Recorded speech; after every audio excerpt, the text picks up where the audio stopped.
Hi, my name's Phil. I'd like to talk about politics, and in this video I'd like to discuss some fairly breathtaking news on the BBC earlier, as it would appear that as bad as the crash on Wall Street was, would have been much worse, but for one thing.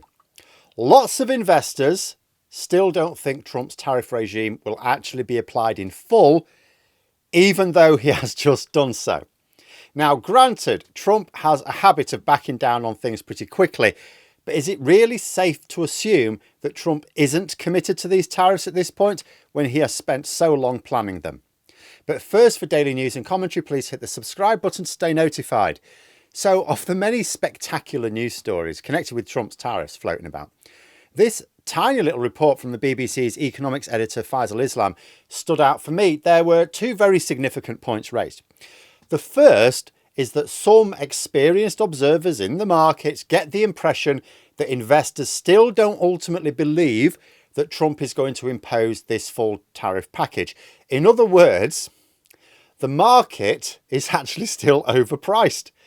And this suggests lots of people think the idea is just too crazy for even Trump to go ahead with, so they won't allow their brains to process the fact he is actually going ahead with it.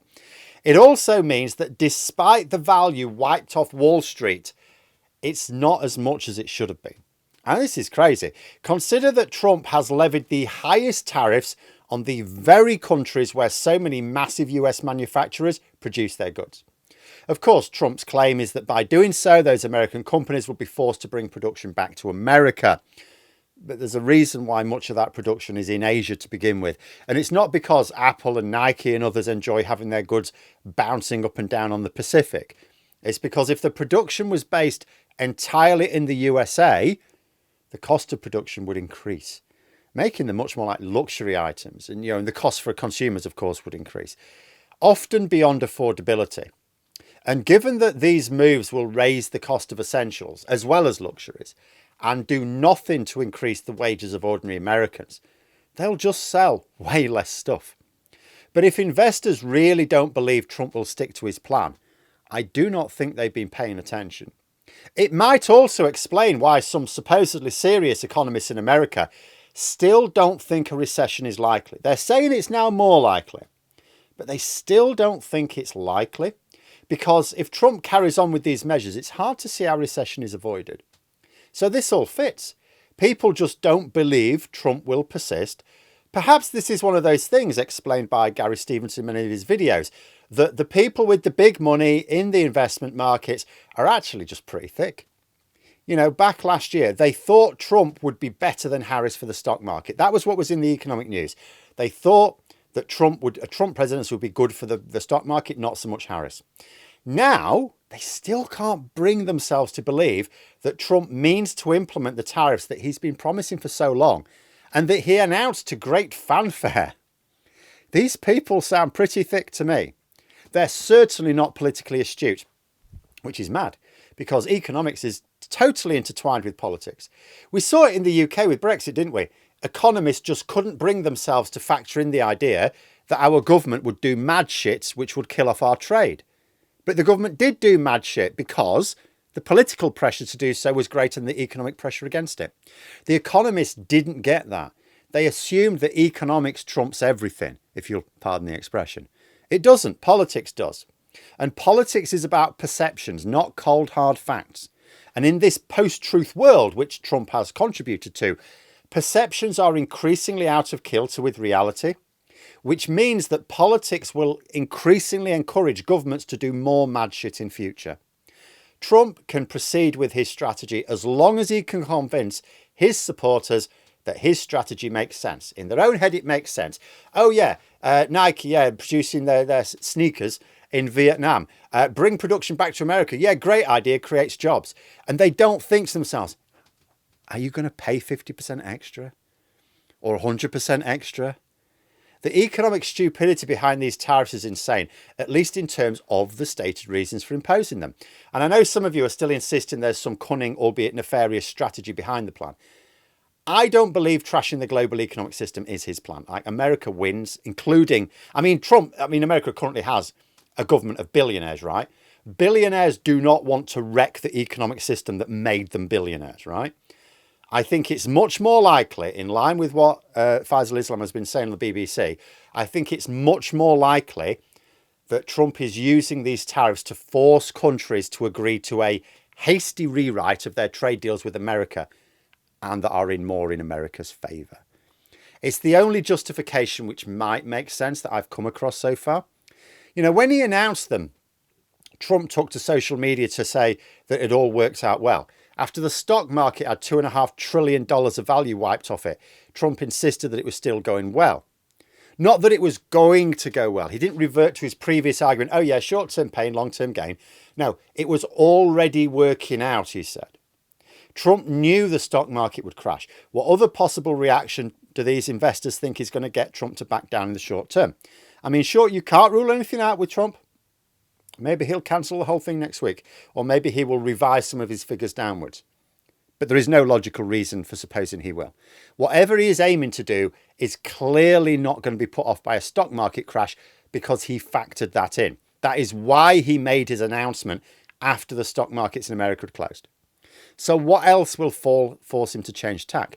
The obvious pressure would be Congress overruling him, but despite some bellyaching, not seeing signs of that. Then Islam made another point. He said that Trump's proxies have been urging world leaders to strike a deal with the president immediately. Now, I have seen one of these. I saw a tweet from one of Trump's idiot spawn. It was Eric Trump, that those at the front of the queue will get a great deal and those who are the last to deal will get a terrible deal. It's a real push to browbeat governments around the world to not just work on to accept that they need a new trade deal with the US, as Carney has already suggested anyway, but to rush to a new trade deal with the US. In other words, to give up lots of concessions to get the tariffs removed really quickly, right? But this pushing for countries to do deals hides a fear that they will, instead of taking action to mitigate the damage of Trump's tariffs and do deals elsewhere, you know, with more reliable partners. That's America's fear. That it simply goes, okay, we don't like these tariffs, let's do more trade somewhere else.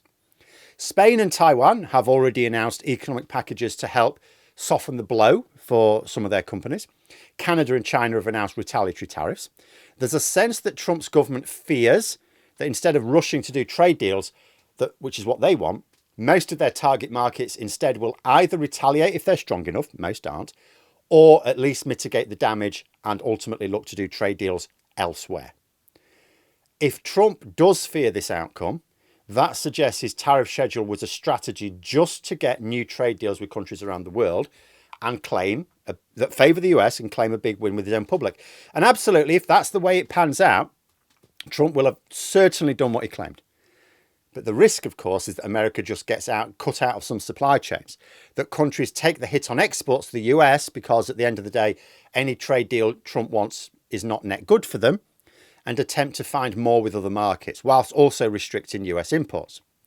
But would that make Trump back down? It would be ruinous for his reputation if he's seen to back down.